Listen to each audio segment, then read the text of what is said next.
Hello and welcome to the evening series of Drishti IAS. My name is Pooja Dwivedi.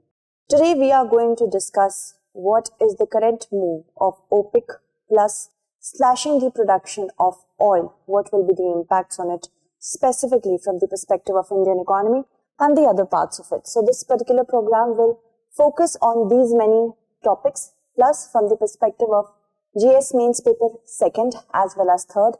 The main analytical points are important. Apart from that, from the perspective of prelims, the factual content is important.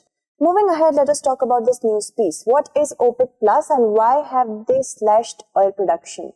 Many countries have become concerned when this particular move was declared, and of course it is going to have ill impacts on the current economic situation, not only in India but other countries as well. Moving ahead, let us talk about OPEC first. What is OPEC? OPEC is the short form of Organization of the Petroleum Exporting Countries. Very easily you can understand. Those countries which have a substantial part in exporting oil, they have formed an organization, and this is a permanent intergovernmental organization.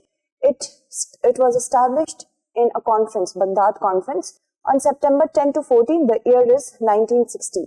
There are certain founding members such as Iran, Iraq, Kuwait, Saudi Arabia and Venezuela. Very important point from the perspective of prelims. Earlier it was headquartered at Geneva, but later on it shifted its headquarters to Vienna, Austria. Okay. Moving ahead, let us talk about the OPEC member countries. Who are the member countries of OPEC? Then we will talk about OPEC Plus. OPEC has a total of 13 member countries. Founding members I have already told you: Iran, Iraq, Kuwait, Saudi Arabia and Venezuela. Alright. And later on, Libya, UAE, Algeria, Nigeria, Gabon, Angola, Equatorial Guinea and Congo joined it. There were certain countries who joined it earlier than terminating it eventually, such as Qatar, Indonesia and Ecuador. Alright. Now let's move on and talk about the statute of it. The statute says that any country with a substantial net export of crude petroleum and which has a fundamentally similar interest to those of the member countries, if accepted by a majority of 3/4 or full members, including the concurring vote of the founder members. That means these two are important criteria for getting membership of the OPEC. Okay.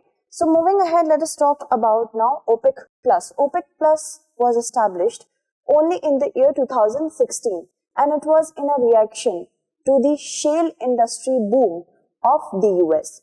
And the OPEC, along with 10 other allies, decided that they would formulate policies in order to keep their economic interests intact. OPEC Plus generally consists of the 80% of the global oil reserves and about 40% of the oil exports.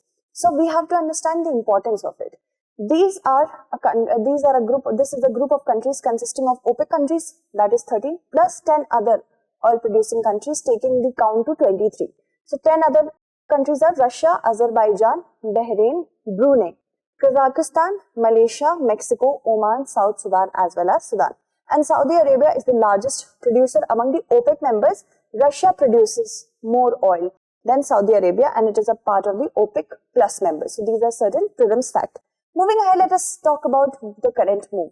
Now, this particular slashing of the production has come at a time when the economy of every country is already in tatters because of the Russian-Ukraine war. And the current situation has developed on certain facts, certain experiences, not facts. That was because of the pandemic. So, to coordinate and unify the petroleum policies of its member countries, any move can take place to ensure stabilization of oil market as well as secure and efficient economic and regular supply of petroleum to customers. First is that stabilization of oil market has to be done. That means the oil should not become too cheap, not very expensive. Apart from that, to secure efficient economic and regular supply of oil, there should be no disruption.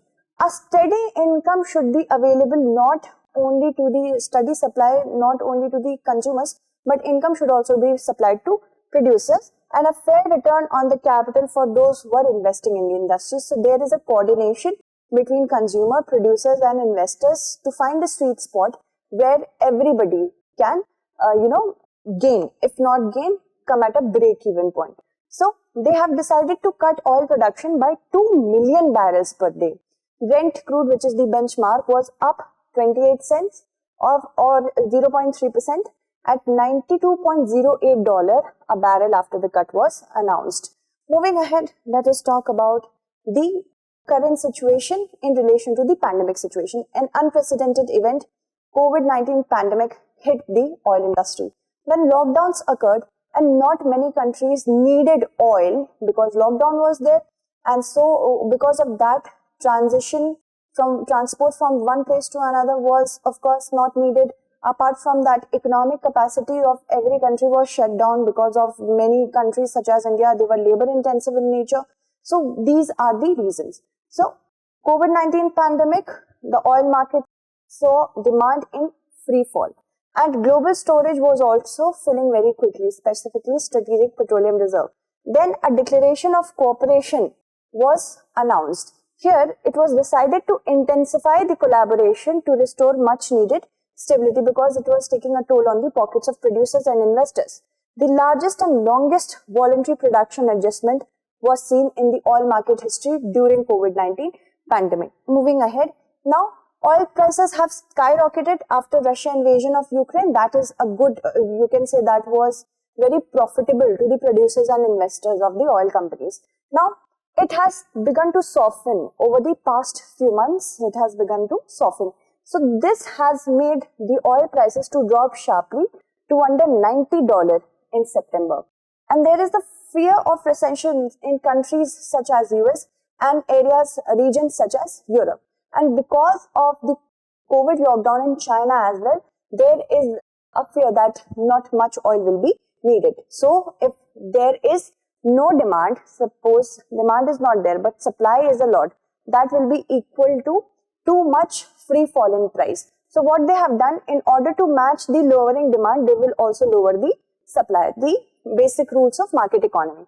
Okay, moving ahead, let us talk about the opposition, if there is any opposition. Within the group, certain countries such as UAE and Kuwait are not happy, saying that they have already decided to increase their oil production capacity. So what about that? A recent meeting was also cancelled, saying that only a bigger and a better group of persons can decide if this move is correct or not. It is very detrimental to countries such as US, apart from that India as well. And the modest increase of 100,000 barrels per day in August has since been replaced by attempts to reduce production by Saudi Arabia.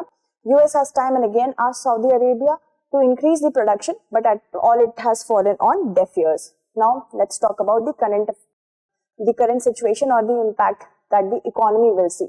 First is of course the current account deficit. It is the difference between imports and export.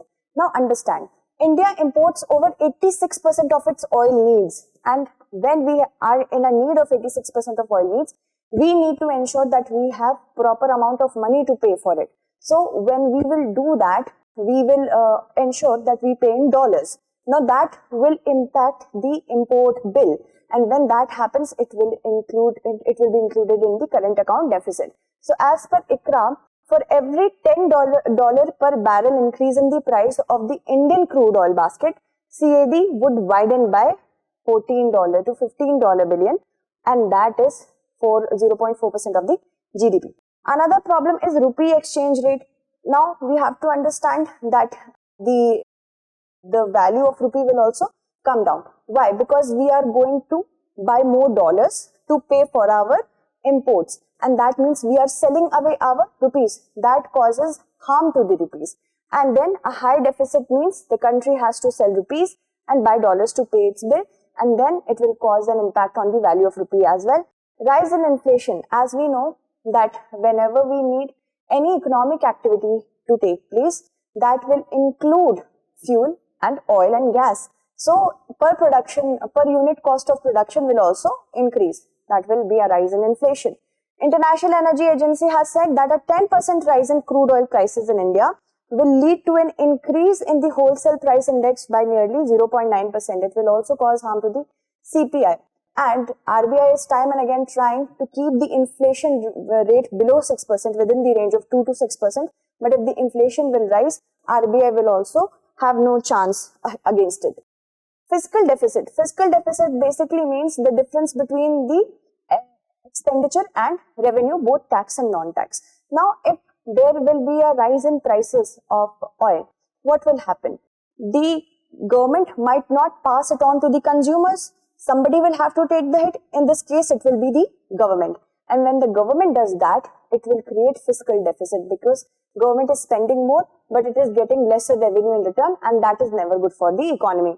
Forex reserves. As we know that we have to cater to our import bills in dollars. That means our forex reserves will also get depleted. Right now we have enough, but what if in the future, if it continues, then there will be growth concerns, because if there will be more inflation, that means profit will not be matching according to the investors, and they will invest less, and then if investment will be less, then what will happen?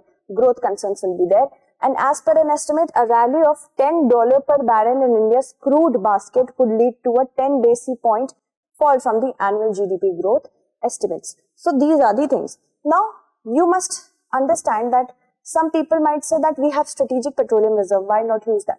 Because it's not enough to cater to the demands of the entire region, entire country. So that is something we have to understand. Minuscule amount of petroleum reserves we have, although the objective was to ensure energy security by every country through the times of disruption in supply. But still, it's not a lot. Now, India wants to become energy independent by 2047. For this, we need a three-pronged approach to have clean fuel energy, electric vehicle, renewable energy, and securing supply chain for whatever it is needed. Moving ahead, let us talk about the advantages of electric vehicles. Now, electric vehicles use less fuel and they are about 3 times more efficient than petrol or diesel vehicle. They can also be used, the electricity for them can also be generated domestically. That is another thing. The transport system can be weaned away from the reliance on fossil fuels. Significant incentives for domestic manufacturing industries have been given by a country like India, and certain electric vehicles, they also enjoy certain considerable GST discount and income tax deduction as well. This is policy support in order to ensure that more and more people and producers switch to EVs. Now, there are more than 12 million passenger electric vehicles, over 1 million commercial EVs, and over 260 million electric two-wheelers and three-wheelers all around the world on the road. And there are 600,000 electric buses deployed globally, in which China has a huge power.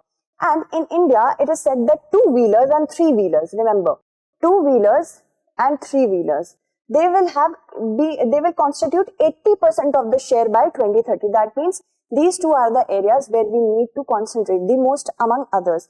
Moving ahead, let us talk about the ambitious plan that India has. India already announced it, National Electric Mobility Mission Plan in 2013, to give a boost to this industry. And also after that, FAME programs were also launched, in which there was an outlay of 10,000 crore as subsidies. We need to make more enabling infrastructure for them, like charging stations, investment in them, and also transport sector, that means buses and trucks. These are also becoming evolved in the process. That means they are also heavily dependent, the heavy duty buses, they can also be now dependent towards electric vehicle system. So they can also use electric energy. Many countries are evolving, many countries plus many companies are also evolving the structure, such as Volvo. Now, renewable energy purchase obligation, India should learn from its own, you can say, victory over here. This purchase obligation, it is basically an obligation or a mandate to the DISCOMs to get a certain amount of supply of electricity through renewable energy, specifically solar and of course solar and wind energy. So solar energy currently forms the biggest source of renewable energy in the renewable energy sector. Then we have large hydro and then wind. And because of this reason, India has achieved some of the lowest prices for renewable energy in the world because of this. And a zero emission vehicle mandate, it also helps drive down the cost of electric vehicles, which can be adopted by India. Moving ahead, let us talk about the current capacity. Now, as of June 2022, 57.71 gigawatt of solar power and 40.71 gigawatt of wind energy has been installed. India needs more of this. Moving ahead, let us talking about securing the supply chain. This was a news in which India had agreed to tap the lithium triangle sector for lithium-ion batteries, which are the future. So, India invested in Bolivia, Chile and Argentina lithium triangle to ensure constant supply of lithium for its lithium-ion batteries so that it does not depend on countries like China. Okay, we need critical materials such as lithium. Apart from that, we also need a generation capacity of hydrogen, green hydrogen and many other biofuels as well. Now, the aim is to eliminate $100 billion of oil import. It would require only about 1.2 billion of lithium import as per the prices. Okay, moving ahead, let us talk about the question. Vision of energy independence by 2047 can be realized, but we need to start now on charting this path ahead. Comment. Okay. So, answer this question. Thank you so much for watching.